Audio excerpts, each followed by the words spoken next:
일제 강제징용 피해자의 변호인들이 일본 도쿄에 있는 신일본제철 본사를 찾았습니다. 우리 대법원의 판결대로 피해자들에게 배상하라는 요구를 전하기 위해서였는데요. 문전박대를 당했습니다. 네, 도쿄 연결하겠습니다. 황보현 특파원. 네, 도쿄입니다.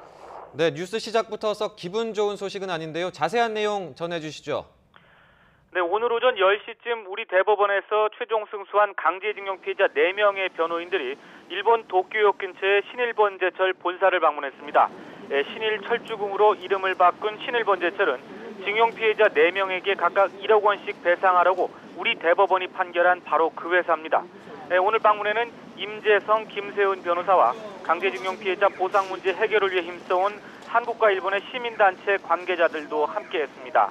이들은 소송 중에 고의된 피해자 3명의 영정사진과 고령의 생존 피해자 94살 이춘식 할아버지의 사진을 들고 회사로 들어갔습니다. 그런데 회사 측은 이들을 직접 만나주지 않았습니다. 회사 측 직원은 안 나오고 하청업체인 건물관리회사 직원이 이들을 응대한 겁니다. 하청업체 직원들은 신일본제철 총무과에서 미리 건네받은 메모를 읽어내려 나갔습니다.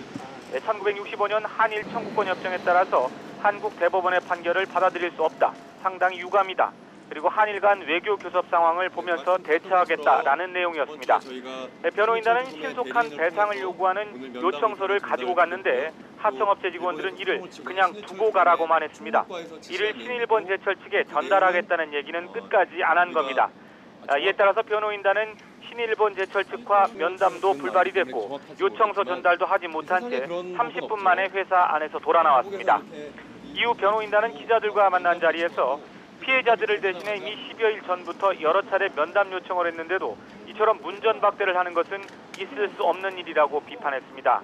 그러면서 회사 측이 배상에 대해 어떤 입장을 가지고 있는지 확실하게 확인한 만큼 통상 하는 대로 국내에 있는 신일본제철의 재산 압류 절차에 들어갈 계획이라고 강조했습니다. 구체적으로는 신일본제철이 국내에 가지고 있는 상당액의 주식에 대해서 우선 압류 절차를 진행할 뜻을 내비쳤습니다.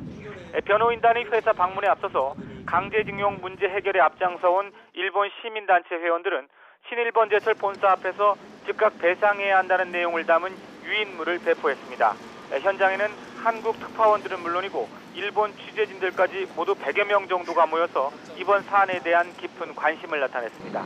회사 측은 일찍부터 건물 주변에 경비원들을 집중 배치해 건물 안에서의 취재는 철저히 막았습니다. 지금까지 도쿄에서 YTN 황보현입니다.